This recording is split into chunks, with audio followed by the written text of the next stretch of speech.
The trucker hadn't slept in 36 hours. His hands trembled on the wheel. Every exit ramp passed like a blur until one final dark pull-off near a cornfield swallowed him whole. He killed the engine, head hitting the steering wheel. Just sleep. 1 hour. That's all he needed.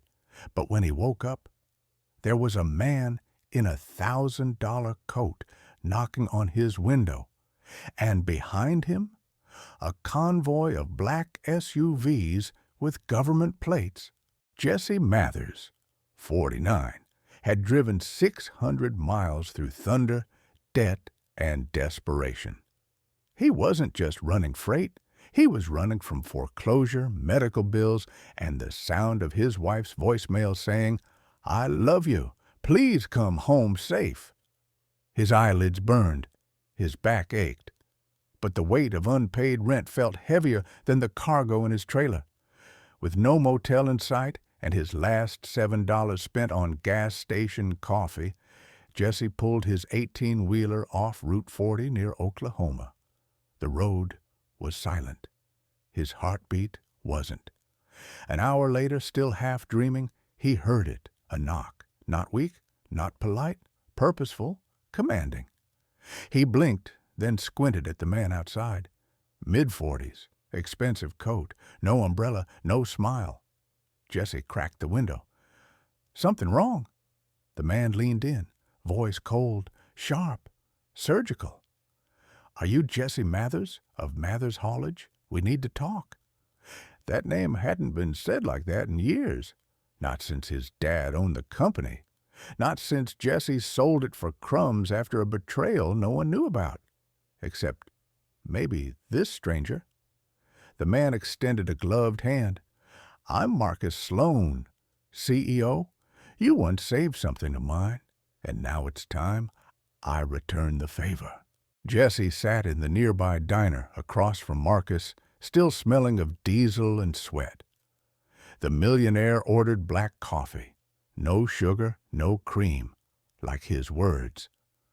"You pulled your rig into a storm 5 years ago," Marcus began, eyes never leaving Jesse's face. "Tanker fire, rural hospital running out of oxygen. You delivered their supply. You saved my sister's life. I never forgot." Jesse blinked. "That was just another job. I didn't know.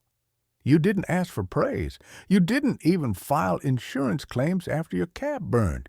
That's rare, Jesse." Jesse looked away. "I needed the money." Marcus leaned forward. "I need something too, and I don't trust many people in this world. But I trust grit. I trust sacrifice. I trust truckers like you." Then he slid a folder across the table. Inside, a map, a key, and a non-disclosure agreement. "What is this?" Jesse asked, throat dry. Marcus lowered his voice. "A delivery? One that never existed. To a location that doesn't show up on any map. You'll be escorted, but you'll drive solo. And if you complete it, you walk away with $700,000. Cash, no taxes, no questions." Jesse's hand shook as he held the key. "What's in the truck?" Marcus stared at him. "What you once saved, you're now carrying." 2 nights later, Jesse drove through the desert, escorted by 2 SUVs and a silent radio. The trailer behind him, cold, sealed, marked with nothing but a black X.